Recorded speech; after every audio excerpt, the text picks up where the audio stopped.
Hey, salute Kings. Too blessed to be stressed and highly favored. How y'all doing, brothers? Yeah, we feeling Love good. it. Love it. Good.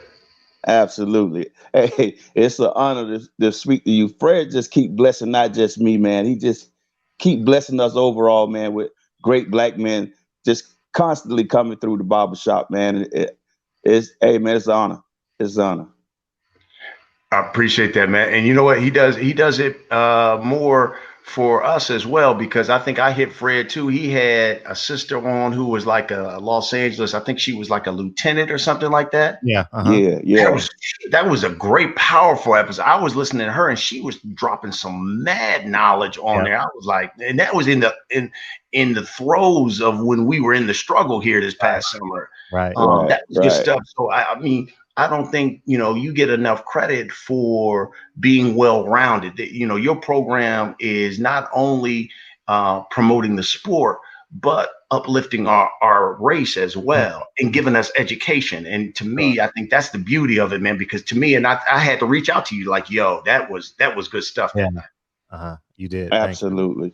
And let me tell you about how I felt when I first seen you on Showtime. And this is no slight to you. It's just how I seen you, and I seen you in such high regard. I actually thought in my mind that really you was above Showtime. And I'm like, man, it's great to have a black guy on, but they don't want to got a corporate guy. You know what I'm saying? Is he gonna be able to relate to these man, bro? And you just settle in and show that you could do it on any level that they want to get on. Yeah, You know what I'm saying? absolutely. He can beat up half them fighters now, so don't. Right.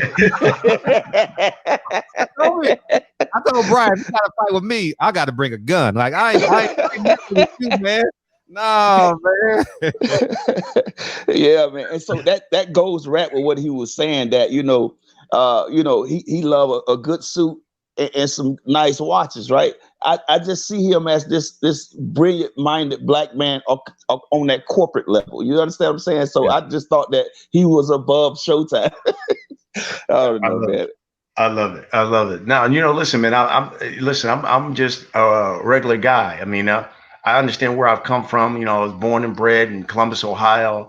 Single mom. Mm. So had to struggle, had to fight. But you know what? She worked double, triple time to get me to Hampton University. So she believed in education and hard work. And so once I got to where I was. Now, certainly wasn't going to let her down, and I think that's where it is. I mean, when I'm on, obviously there's a sense of professionalism that you want to uphold and you want to throw out there. But listen, I can relate with all of those guys, whether it's Broner or Javante. I mean, because we both come from the hood, so I Mhm. understand what that struggle's like, and I understand what guys who are living comes from the suburbs. So I think that's that part of our job. Part of our job is knowing how to relate to the person, no matter where he or she is from, and that's our job to relate with that person and then tell their story to the public. I mean, if you can do that and do that well, I think you're doing your job. Absolutely. And I think overall, uh, they made a great bet when they betted on you, because Mm. everything, you know what I'm saying? It just, even for guys like me that thought that you was just on a corporate level and might not be able to relate, man, you have aced this thing, man. You know what I'm Yeah. saying? So, and I believe, instead of most of our young kids that's going to be looking up to rappers and all this stuff, they can look at you and find an example. You know what I'm saying? So I think that it's a good investment. Well, I appreciate it. I appreciate it. And this, listen, it's not, again, I always say that it's not a job that I take lightly because, it's a struggle for me, just like it is for anyone else. I mean, I love working at Showtime. I love Espinoza. I love David Dinkins because, our boss, he's the one who called me and said, hey, look, it's a sport dominated by us and we don't have anybody that looks like us in front of the camera. And I Mm, need somebody like you, Mhm. and that was the reason why I came. But it's a fight too. A lot of times I look around and say, "Hey, can we get another one?" And I understand that because, uh, you know, that we have people who are Hispanic, we have people who are Latino who are saying, well, we want another person, and what can we get a woman in there? Absolutely. So I understand they have a lot coming at them because, you know, hey, look, as some people are saying, Espinosa, you need to hire a woman. Some people are saying, hey, look, Espinosa, you're Latino or Hispanic, you need to hire more Latino Hispanic folk. And so he has a lot coming at him. Plus, he's got people like me saying, yo, can I get another brother up through here? Yeah. So I know he has a lot coming on his plate, and it's a fight, just like it is probably at your job too. It's a fight, but at least they listen, and as long as they listen, I'm gonna be there. Absolutely. And again, I don't know if you want to speak to this, but when I first heard about your situation with your illness that you was going through, I want you to know that I was definitely praying for you. Thank you. I am a man of faith. I trust God, and I know that He'll do what He say.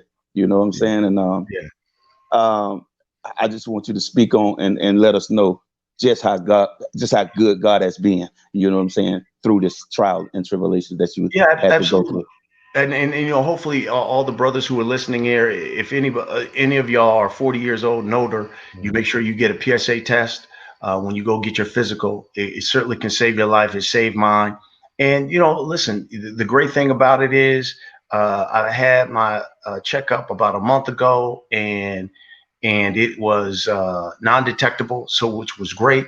But you know, the crazy thing for me is that because when I first got diagnosed, it was so aggressive that even though I had surgery, and then a couple of years later, I had to go through high-grade radiation. You know, doc said, you know, always said, don't go ghost on me because yours was so aggressive. So for me, I have to go every 4 months. So it's almost like you live life in these 4-month intervals. And he tells me all the time, just enjoy your life. But yet in the back of my mind here, everything's great. Now, 2 months from now, I know my checkups are coming up. And so then you start going, oh boy, what if I get that notice again where it's like, hey, I think your number is starting to go up again. And then you get worried again. And it's only natural. And I go through it just like probably some other guys who have to go through that. It's a struggle. But you know what? I'm here, and I'm going to enjoy life as long as God has put me here. And the blessing is, as you talked about, that so many people have been praying for me, and that you know, the great thing is that it's undetectable now. And so I'm going to stay with that, and I'm going to keep eating right and working out and doing my part to make sure it stays that way. Right. That's right. And before I go, just to let you know, my wife have to go get checked every 6 months. She was going through that as well. Yeah. And you know, we just trust God that He'll keep it out of her body. And absolutely, you as well. I'll pray for her, man. I appreciate you, man, and make sure, getting all black men listening, get a PSA test when you go to the doctor. Just be like, hey, look, I need a PSA test done when you go get your physical. It's just a blood test. They'll take some blood, and they'll give you your number. You know, anything under a 4, you know, you should be okay. But you want to be if it's a whole number, if it's like a 2 or a 1 or 3, somewhere around there, you know, you definitely want to have a conversation with your doctor, because if that number is over a 4, there's something going on. And that was the case with me. Right. I just can't seem to get my blood pressure down, you know. Yeah. I'm diet, bro. Yeah, I know. But before I go, Fred, listen, you're going to learn to bet with me, man. Didn't I tell you what Bud was going to do, brother? Didn't I know what you talking about? You must have Jesus that night.